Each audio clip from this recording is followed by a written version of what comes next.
अक्सर सर्दियों में अगर आपने देखा हो तो हमें दोपहर में सोना अच्छा लगता है, या फिर इवन रात में हम जब सोते हैं तो हमें लगता है कि अब कोई ना उठाए, हमें रजाई छोड़ना या कंबल छोड़ना या उठ के बाहर किसी के लिए दरवाज़ा खोलने जाना बड़ा खलता है। तो आप इस चीज़ का ध्यान रखें कि सर्दियों में हमारी जो मानसिक एक्टिविटी या ब्रेन एक्टिविटी होती है वो थोड़ी ड्रॉप डाउन होती है। कुछ हद तक ये सर्दी का असर है, जो मौसम है, आपका टेम्परेचर है। कुछ हद तक ये सनलाइट का भी असर है। तो सनलाइट का असर इस प्रकार है कि सनलाइट हमें एक्टिवेट करती है बॉडी को डे नाइट, जो सर्केडियम रिदम बोलते हैं उसके हिसाब से। तो ब्रेन साइकिल और ब्रेन की रिदम जो है जगने सोने की, वो भी उस पर निर्धारित होती है।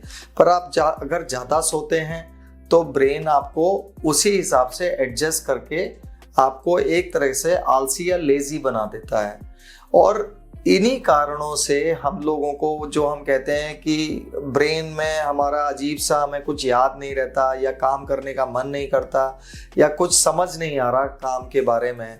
अगर आप किसी वर्क पे बैठे हैं, कोई चीज़ सॉल्व कर रहे हैं या कोई आपका एग्जीक्यूट कर रहे हैं कोई टास्क, तो उसमें हम थोड़ा सा ढीले पड़ जाते हैं और सोच के तौर पे हमें लगता है कि यार याद नहीं रह रहा, कुछ तरह का जो हम टर्म यूज करते हैं कि ब्रेन फॉग हो गया।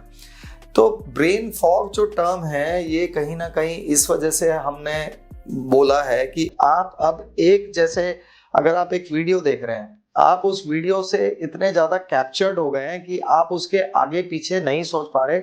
आप वीडियो के हिसाब से उसी में इतना इंग्रॉस्ड हो गए हैं कि आपको कोई और टास्क, जिसे हम कहते हैं ब्रेन मल्टीटास्क करता है, वो बंद हो गया है। तो जब हम नियमित तौर पे अपने ब्रेन को इस तरह की एक्टिविटी दिखाते हैं, खास तौर पे फोन, रील्स, मोबाइल फोन के अलावा लैपटॉप पे मूवी देखना या इवन टीवी पे कंटिन्यूसली मूवी देखना, तो ये हमें एक तरीके का ब्रेन फॉग या फिर धुंधलापन जो कहते हैं मेमोरी का या आपके ब्रेन की थिंकिंग में आ जाता है। तो इससे बचने के लिए ब्रेक कीजिए वो हैबिट। आधे घंटे 45 मिनट बाद बंद कर दीजिए। Take a break every time 20-25 minutes. Try to do some physical activity. अगर कर पाते हैं बहुत अच्छी बात है, नहीं तो एटलीस्ट खड़े होके, मैं जो कहता हूँ 5 मिनट के लिए घूम के आइए और जरा एक ग्लास गुनगुना पानी पी के फिर आके फिर बैठिए।